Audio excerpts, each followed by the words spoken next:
Hey everybody, welcome or welcome back to my channel. Listen, I grow food all year long and I'm able to harvest out of my garden all year long. And in this video, I'm gonna show you my simple way of how I'm able to do that 365 days a year. If you are new to my channel, thank you so much for stopping by. Please say hello down in the comments. Let me know what city, state, or country you're coming in from so I can say hello back to you.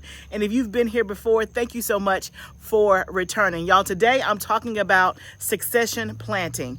And this is something that many gardeners don't do, are confused about, don't know how to do. And in this video, I'm gonna break it down so simply what succession planting is, why it's important, and why that is the key of how I'm able to harvest food out of my garden literally every single week of the year. 365 days out of the year, 52 weeks out of the year, I'm able to harvest food. So I am so glad that you're here. I'm glad to be outside. Y'all, we are in the midst of 40 days and nights of rain. I feel like my intro on every video for the past 2 months has been the same because it is the same story, right? But nevertheless, we persevere. We persevere. So if you are new here, my name is Barbara. I live in the South. I live in Tennessee. I am in Zone 7B. And in my current situation, y'all, we have been experiencing extreme rain, literally, y'all, for weeks on end. So we had 2 weeks of rain, 3 days of sunshine. Last week we had, I think, 4 days of rain, 3 days of sunshine, and then we have another 8 or 9 days in the forecast. Literally, y'all, it's evening at the time of this video, and it has been monsooning all day long. Literally all day long. So to say it has been a challenge is an understatement. It has been, I don't know that in my last 5 years of gardening, if I've seen this much rain in this concentrated period of time. It is making it difficult to have momentum to get things done.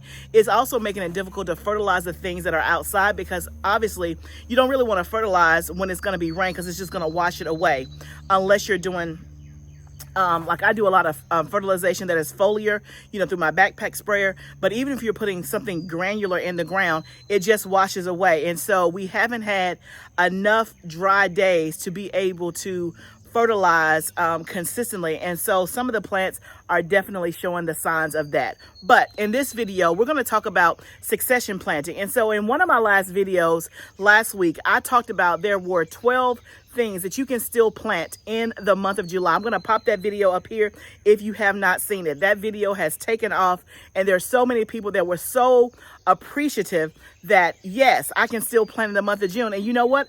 I'm not going to just tell you, I'm going to show you exactly what to do and how I do it. So when it comes to still planting in June, you may be planting for the first time this season in your garden, but for me, I am doing succession planting. So my gardens are already planted, okay, for the most part. So if you're new, we have 3 main spaces that we garden in. We have our high tunnel, which is 30 by 96. We have an outside in-ground garden, which is 4,000 square feet. And then I'm standing in the back of my house and we have 5 raised beds back here. This is the area that we plant last in the summer, and so this is gonna be our second succession. But before we do that, we need to start some crops today. And so today I'm starting seeds. Yes, starting seeds again. I know we just stopped starting seeds. Now let me give you a caveat. The things that I'm starting today, I'm choosing to start them as seeds versus direct sow. Everything that I'm going to talk about today, you can absolutely direct sow. And so if you prefer to direct sow, or if that is easier for you, then by all means, go ahead and direct sow. You're going to get the same result. For me, it is easier for me to start the seeds and to individually place them where I want them to go versus direct sowing. Plus, I am getting so much rain that it is very likely that the seeds could wash away or they get too much water and they don't germinate. And so that's why I'm taking the approach of starting seeds versus direct sowing. Now, let's talk about what I'm going to be starting today. And first, let's talk about what succession planting is. Now, I garden all year long, and I have a high tunnel. So that gives me season extension so that I can garden pretty much 365 days a year. But let me talk to the person, if that's you, if you don't have a high tunnel, if you just want to be able to harvest food all summer long. Let me show you exactly how you do it, and it's called succession planting. Now, for many of you, you are in zones where you've already started your garden. For most of us, we've already started the garden. But in case you're listening, you're like, I haven't even put one thing in the ground. That is a-okay. Go back and watch that video about the things that you can plant in the month of June. I'll pop it back up here. Go back and watch that video, and it's going to tell you 12 things that you can plant right now in the month of June. Honey, you're not too late. You can still have a garden. For those of us who have already planted some things, here is where you up and amplify and increase your harvest, is by succession planting. So succession planting is basically starting seeds again, direct sowing the seeds again. It is planting things in succession at certain intervals so that you get harvest throughout the summer. So instead of me planting green beans once, I'm going to plant green beans every 4 weeks. I'm going to plant greens every 2 weeks, whatever interval you determine. But that is simply what succession planting is that I'm going to plant the same crop at different intervals throughout the season so that I can extend my harvest and I can have harvest all throughout the season. Okay, now let me give you a good example of this, and this is going to be one of the first crops that we are going to do. Right now, I have corn in my garden that is tasseling. It is now the 2nd week of June.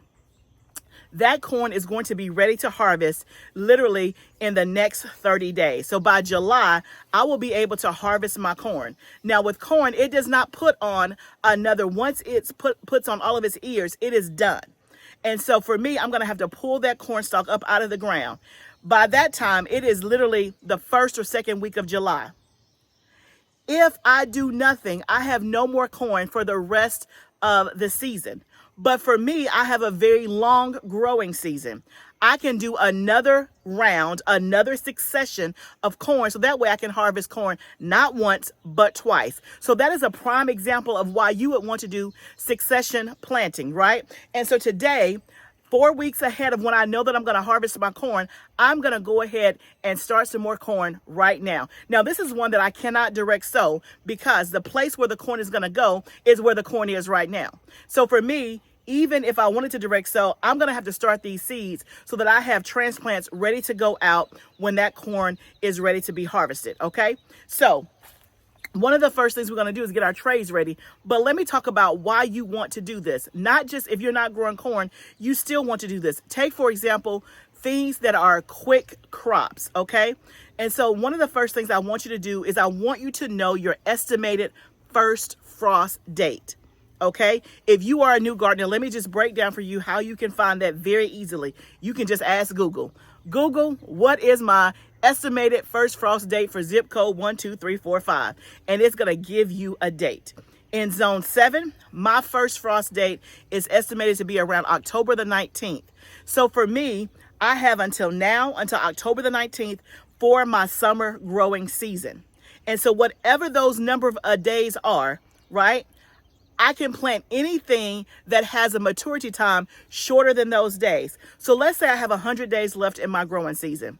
Green beans only take 50 days from the time I put the seed in the ground until the time to harvest. That means I have time to do green beans, right?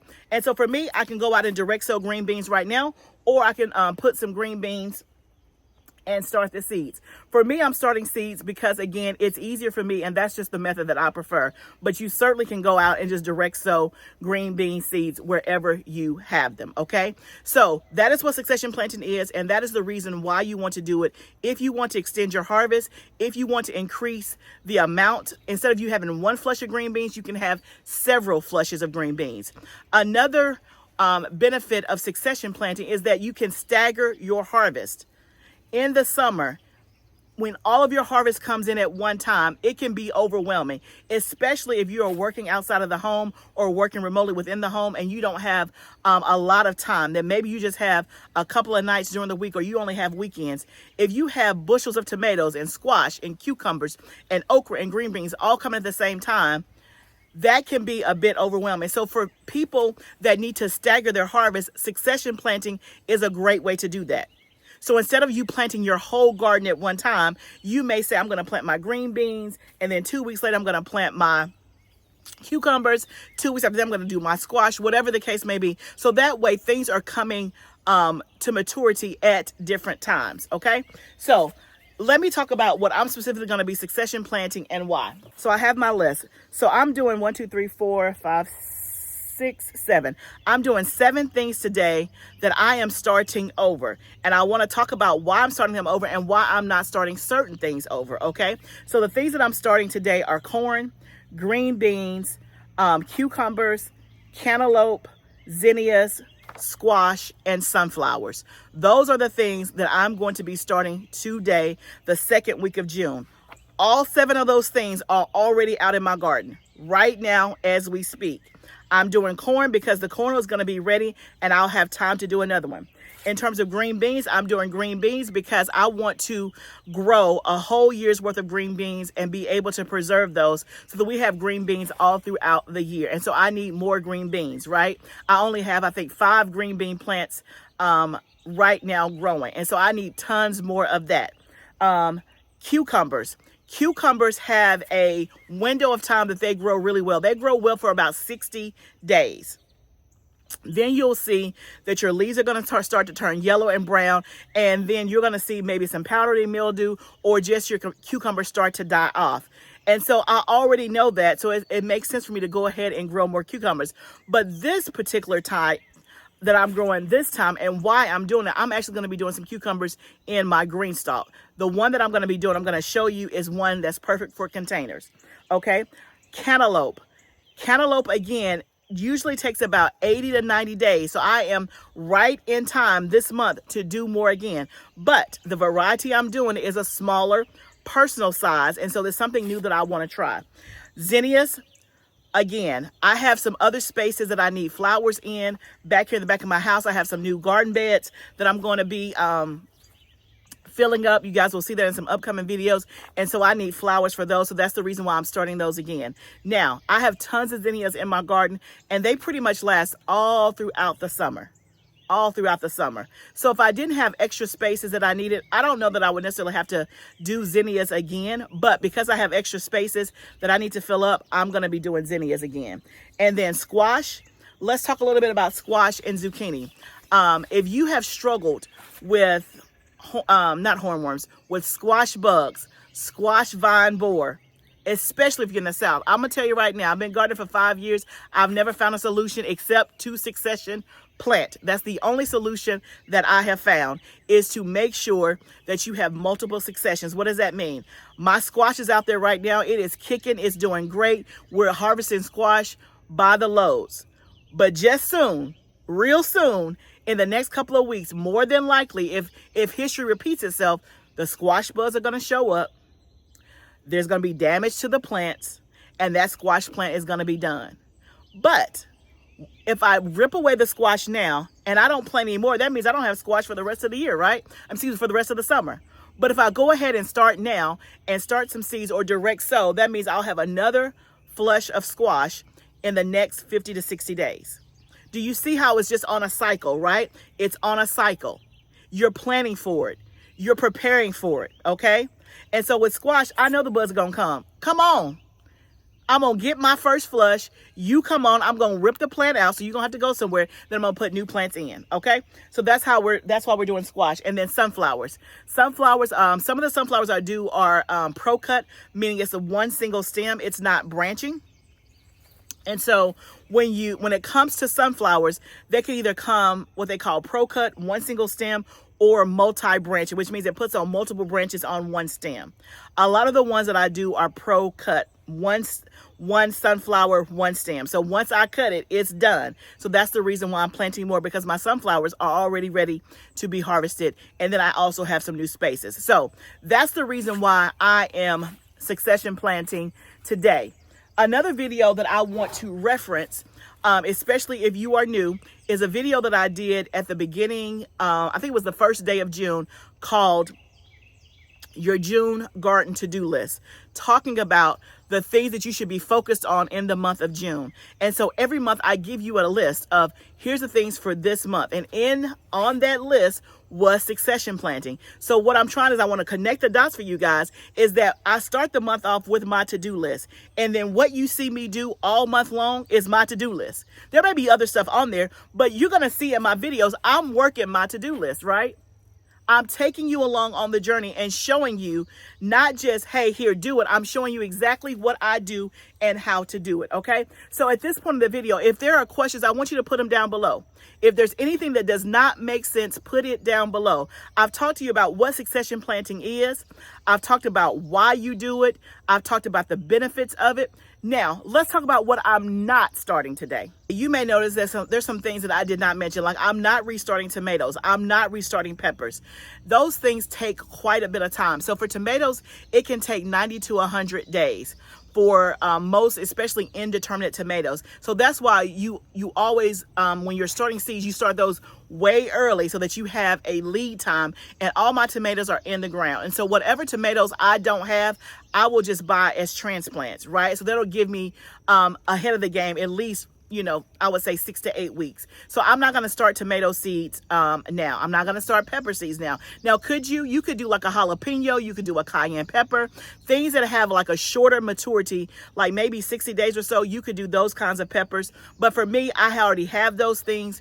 I have plenty of those, and whatever I don't have, I will just get as a transplant. And so I don't usually do the longer growing crops now during the succession planting time. So let me show you the specific varieties that I'm doing, and then we're just about to get to the business, okay? So for my corn, I'm doing peaches and cream. It is from Urban Farmer. That's the exact same kind of corn that I have out there right now. And so when it comes to corn, you don't want to mix your varieties of corn. You don't want to do different varieties. You want to do one variety. Otherwise, it's going to cross-pollinate and it's going to hurt your harvest. Okay, so I'm doing peaches and corn. That's one of my favorites. When it comes to green beans, I'm doing a French fillet. This is from Botanical Interest. It's a thin green bean. Now, my favorite green bean is jade, and believe it or not, I ran out of jade.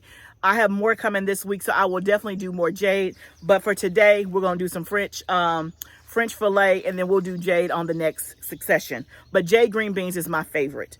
For cucumbers, I'm doing one called Space Master. This is a brand new one to me. This is also from Botanical Interest.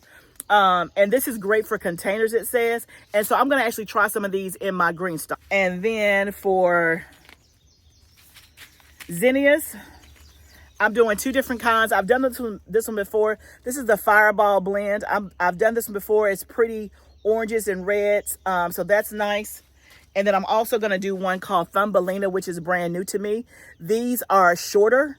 And so the difference is a regular zinnia gets up to, let's see, it says 24 to 36 inches tall. So that's 2 to 3 feet. And these only get to 10 to 16 inches tall. So big difference. So I'm excited to try these. They'll be shorter and like little, I'm assuming miniature kind. And so I want to try some of these in my green stock as well. So I'm excited about these. And one of you guys recommended the Thumbelina. So thank you. And then I'm trying a new cantaloupe called Minnesota Midget. It's supposed to be a personal size cantaloupe. I've never done it before. And so this is the perfect time to do it since we're succession planting. I do have full size cantaloupes growing out there in my garden already. And so I'm excited to try these as well. And the maturity on this is 60 to 70 days. For squash, I'm doing Butterfingers, which is a hybrid from Johnny's. And then for sunflowers, I'm doing this, a Florist Sunny Bouquet. That's from Botanical Interest. And then I'm doing the Pro Cut White Light. These seeds are really old, so I'm going to do some of these. And if they come up, great. If not, that's why this is my backup. So, y'all, that is what we're doing. Everything that I have right here can be planted in June. Everything can be direct sown, even though you see me starting the seeds, and everything is less than 70 days, okay? So if you have 70 days left, you can do these things, okay? Awesome. So now let's fill up our trays and let's just get to it. Y'all, I was so excited to be outside for several reasons. So glad that the sun is shining, and I've been missing time in the garden. It's been over a week since I've been in the garden for other reasons that I'll talk about in an upcoming video. But I was so glad to be back outside. Now, when it comes to gardening and you want to have abundance, y'all, this is the key. Do not make it more complicated than what I'm showing you. Succession planting is one of the major ways that you can harvest food all throughout the season. Now, you may be one that does not want to grow food all year because either you don't have a high tunnel, you take the fall off, or whatever the case, or you may be in a region where you feel like you can't grow anything in the winter. But if you're growing in the summer, don't you at least want to have food all summer long? Not just in June and July. This is the way to do it, is to be organized and to plan your crops. Know the crops that have those short maturity dates, things that are 70 days or less. You just need to get to the point where you know what those crops are and know that you have them, or you can have them like on a cycle to do over and over again, just like I'm doing. So I started the seeds for this first round back in, let's say March, April. When I first started seeds, we planted them out in April or May. So that was what I would call my first succession. This is my second succession. I will do 2 more successions of a lot of these crops during the summer because I have a long growing season. So I have 180 days in my growing season. So just think about a typical crop like a green bean. I can do 3 successions of green beans. If the green beans take 60 days to mature, to harvest, then that means I can do it at least 3 times, but I can really do it more than that. You could, again, depending on the time that you have, you could direct sow or start seeds every couple of weeks with green beans. That way you stagger your harvest out. And again, I'm showing you the method of me just starting the seeds just because it is easier for me. We have a lot of rain in the forecast, but it's obviously much quicker, easier to just throw some seeds in the ground and to direct sow it. So if that's your preferred method, then just do it that way. One of the things to also keep in mind as you are harvesting crops out, so let's say you may be taking some of your spring crops out now, your kale, your collards, things like that, and you have some open spaces in your garden. That's a perfect time to do succession planting. Throw in a couple of basil seeds, throw in some sunflower seeds, right? To fill up those spaces instead of just letting that space be bare. You could have had more food, you could have had more beauty. And so this is one thing that I think that a lot of, especially new gardeners, they overlook, don't know about, and that is succession planting. So that's why I really wanted to do a video on this. So this is just, the typical thing. I'm filling up my trays with my potting soil mix. If I did mention this potting bench that I'm standing at is by Vago Garden. It is absolutely awesome. I love, love, love, love this potting bench. It has changed the game for me ever since I had it, and it just makes it so simple. So in this first round, I am doing a tray of 72, and all of this entire tray is going to be peaches and corn. Peaches and cream corn is what's going to be in this tray. I'm doing 72. For most of them, I'm planting just one single kernel, but there are some that's going to have 2 in there, which is just fine, and that should be enough to fill up the row and replace what I put down. Now, hopefully I am more on the ball this year because last year my corn got ready to be harvested, and I'm like, oh my goodness, I don't have any corn ready to go in its place. And so I was only like a few days before, and so there was a waiting time, and my second harvest of corn was not nearly as good as my first because I was kind of right up to the minute. So I'm hoping by doing it this way that I'll be a little bit ahead of the game. Ideally, I wanted to start this 2 weeks ago, but life happens. And so I didn't quite get to it, but I still have time, which is why I'm doing it now. Okay, so we ended up having 2 trays of 72 that we seeded. And so I did a tray of 72 for the corn because, of course, you need a lot of corn in order to yield, a couple of meals. Corn doesn't go very far. And the reason why I grow corn is because I have the space and because I absolutely love corn. And most of the corn, 90% of the corn you get in the store is GMO. And so it's very hard to find an organic corn. I've only found some at Sprouts, and it's a little bitty bag for like, I don't know, almost $3, but you can't really buy it in bulk.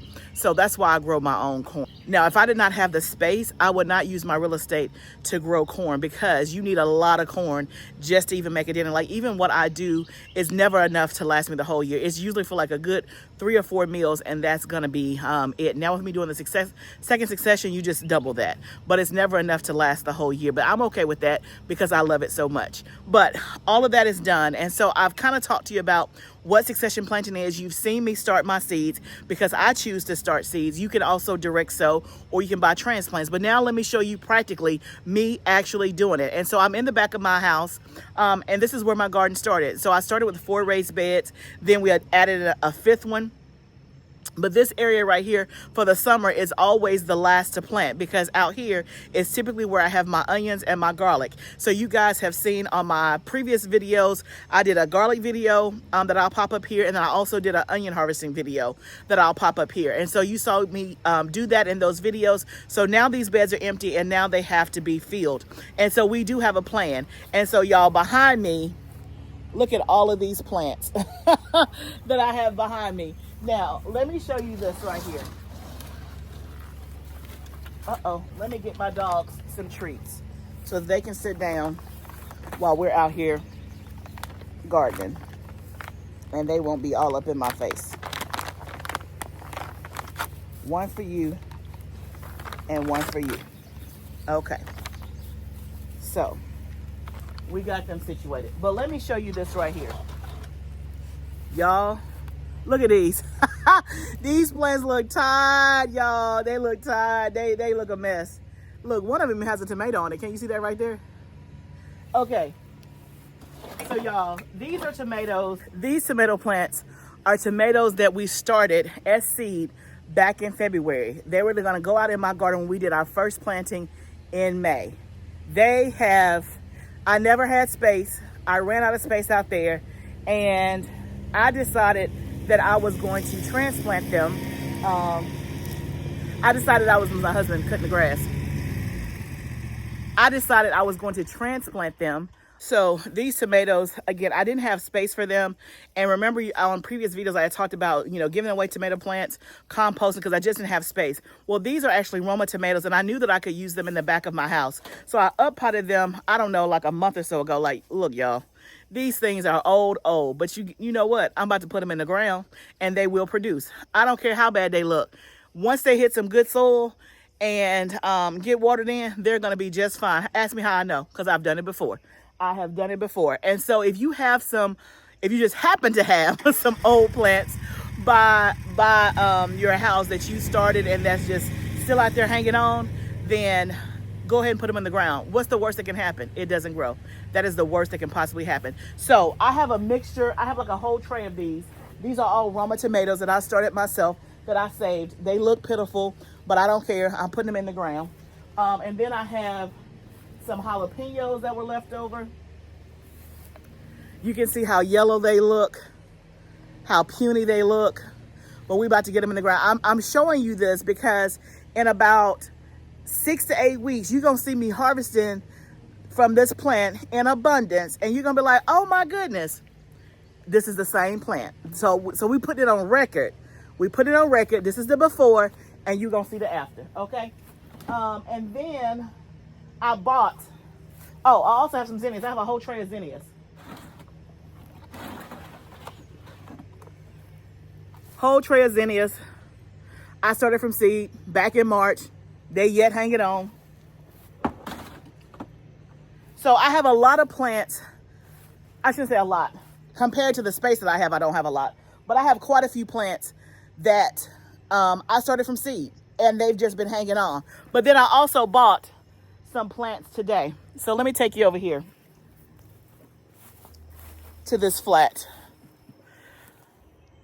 There's this, like by our Tractor Supply, there's a place that pops up every year. It's called Plant City. But there's a place that pops up every year. It's like, you see them on the side of the road, but they have all types of plants, all types of vegetables. You name it, they have it. And they only show up in the summertime. And the same company, they also do fireworks in the for 4th of July. So it's the same kind of company. Well, what I know is, because I've been there for the last 2 or 3 years, what I know is that in June, and the closer it gets to July, they start marking stuff down. And so it just so happens that's when I'm planting my backyard is in June. So when I went today, y'all, they had 6 packs of veggies for $1. 6 for $1. Your girl got her some stuff. They also had these other 6 packs. These are like marigolds. Now I grew a ton of marigolds, but I am out of marigolds, but I want some to kind of go in between some of my flowers. Excuse me. I want some to go in between my beds. If you're new here, I do companion planting, and I have a rule of threes. In every bed, I'm going to have a vegetable, I'm going to have a herb, I'm going to have a flower at the very least. And so I needed some type of cheap flower to just put in beds, which are some marigolds. I got 6 of these for like, I think $3.50 or $4. So that's pretty cheap. And then I also got some celosias. I got some other flowers to kind of mix in. Plus I have a couple of green stalks, new green stalks that I need to set up. You'll see that in the upcoming video. But look at my green stalks behind me, y'all. Look at them. They are in abundance. We still got some onions there that we need to harvest out of that green stalk. But yeah, the green stalks are doing great. Okay, so we have quite a bit. So we're gonna start with the older stuff and get that in the ground. Again, I'm showing you practically. I'm not just telling you, I'm actually doing the work and showing you exactly how it's done. You're gonna see, and if you have not subscribed to my channel, go ahead and hit the subscribe button so that you can see how these tomatoes are gonna come to life, and they're gonna produce tons and tons of Roma tomatoes, okay? So let's go ahead and go to the first bed. Let me get suited and booted. That means, let me put on some insect repellent. I should have already done this.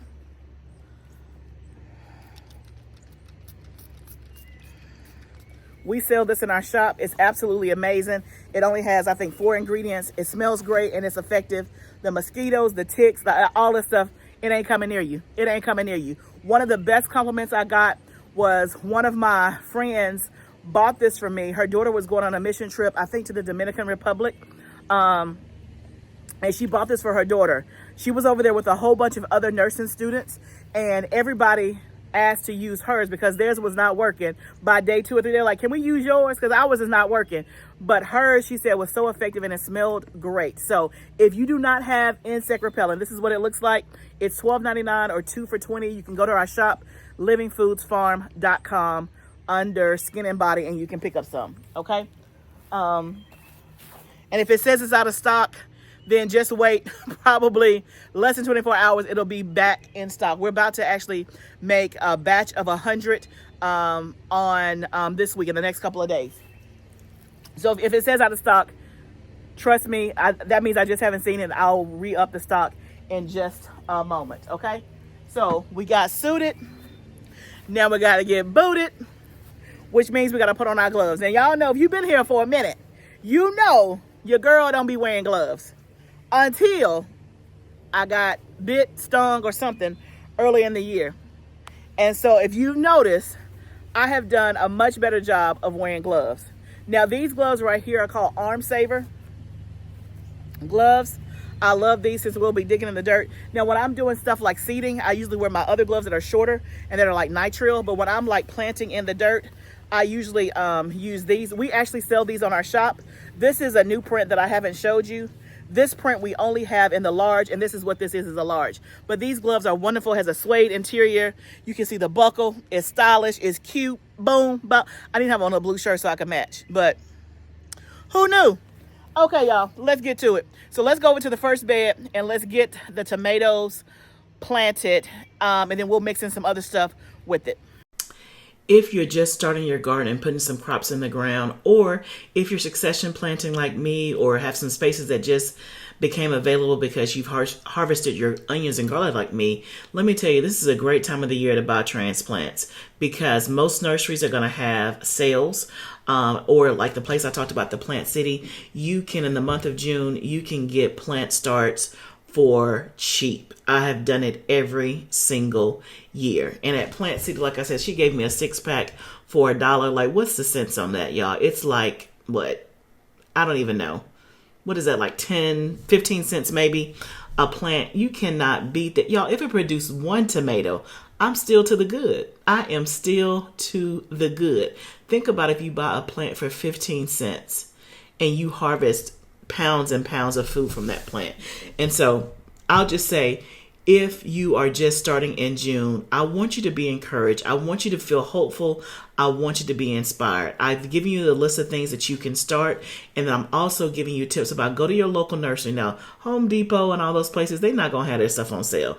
They may have, I don't know, 2 Bonnie plants for $5 or something like that. But if you go to a nursery, they are trying to get rid of those transplants, or go to those places on the side of the road, work a deal, and get you some transplants for a very, very cheap price. Now, this bed previously had onions in it that we harvested, so we added compost to this bed. I will add some other amendments to the bed, but I did not have them up here on this day. They were at my hot tunnel, and so I will just make a note to come back and add in some granular fertilizer and amendments. But the compost for now will do as we get these plants in the ground, because let me tell you, these plants are looking so bad, they're going to think this compost is like gold, which, you know, it kind of is.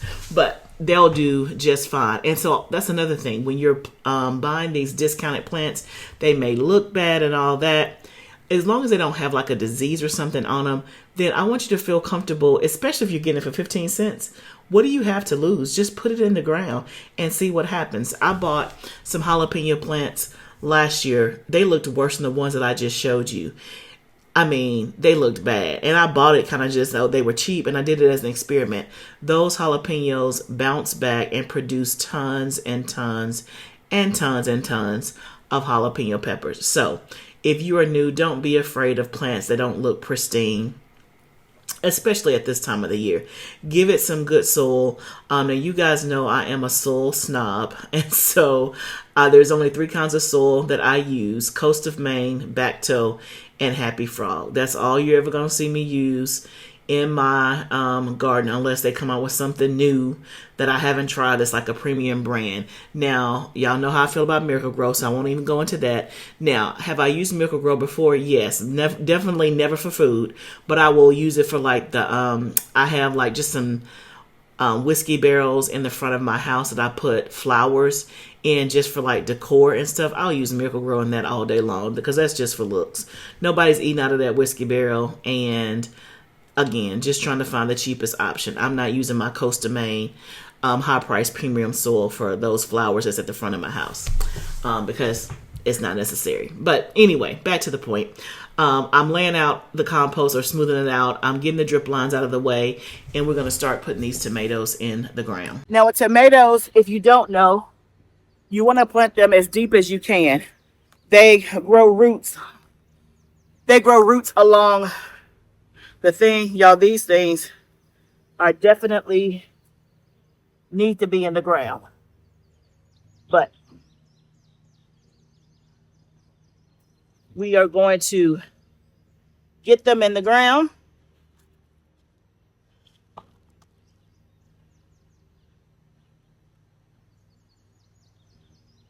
As deep as we can.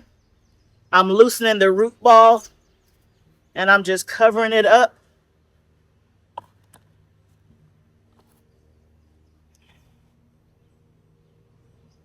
We'll fertilize, give it nutrients, we'll mulch, we'll do all the things.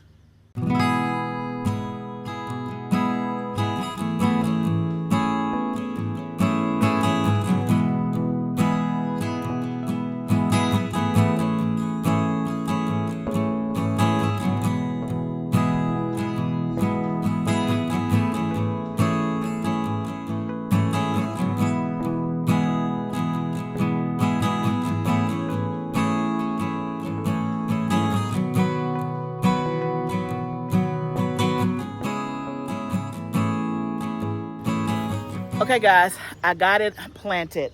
I still have space for probably, I would say 5 or 6 more plants, but the diversity that I want in the bed, I don't have. So I'll walk you through all the stuff that I planted in here. And again, using my rule of 3s, there's a flower, there's a herb, there's a vegetable in all of my beds. So let me take you off the tripod and let me show you exactly what we planted. Okay, so there's an open spot in this row here where I can probably sneak in 2 or 3 more plants, but I want to put like something that's going to be short and not necessarily tall right there. But starting here, I have a pepper plant there, a jalapeno, Roma tomato, jalapeno, Roma tomato, another Roma tomato, marigolds, celosia, and another marigold in the corner there. The rest of the plants, I have some poblano peppers here. I have some lavender right there.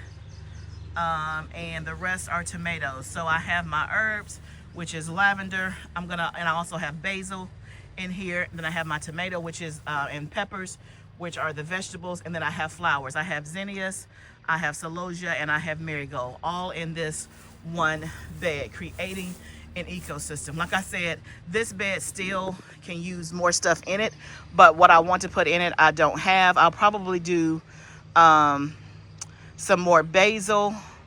I want something that's like short, bushy, and moundy is what I'm looking for. And so I'll fill up the rest of this bed when I get more stuff. But for the most part, she's 80% planted. And so it looks bad now, y'all. It looks real bad. Look at these plants. They're yellow and all of that. But you just wait. They're going to be thriving. So y'all, what I'm going to do now is I'm going to water this stuff in, and then I'm going to actually fertilize it. I'm going to add some fertilizer, some granular fertilizer to the compost, but it's down at the greenhouse. I wanted to go ahead and get these planted while I was back here. So I will add that, and then I will also foliar fertilize with some fish emulsion to give it a good head start. But it being in the soil and compost is going to boost it up. Literally, I think we're supposed to have more rain later on this week. That'll help as well. But for now, I'm going to go ahead and water it in, and then I will fertilize it within the next 24 to 48 hours. I'll look at the forecast. But y'all, this is you can tell I've been working. I've been working, okay? So y'all, this is how it gets done, right? If you want to grow food in abundance, if you want to have food all throughout the year or the season that you're planting in, maybe you only grow food in the summer, that's okay. If you want to have food all summer long, this is how you do it. You have to succession plant. You have to plant stuff at multiple intervals so that you can extend your harvest and have food all the season long. And I just showed you how to do it. If you have questions, put them down below. Definitely make sure that you subscribe to my channel so that you don't miss the come up. So that you don't miss the come up on these plants, because let me tell you, they're going to come up. They're going to come up, and we're going to be harvesting loads and loads and loads. I speak it now even into existence, okay? So thank you guys so much for joining me today. I'm so glad that you met me in the garden. I hope that your gardens are doing so well. Remember, it's a journey, but let's do it together. I'll see you next time, friend.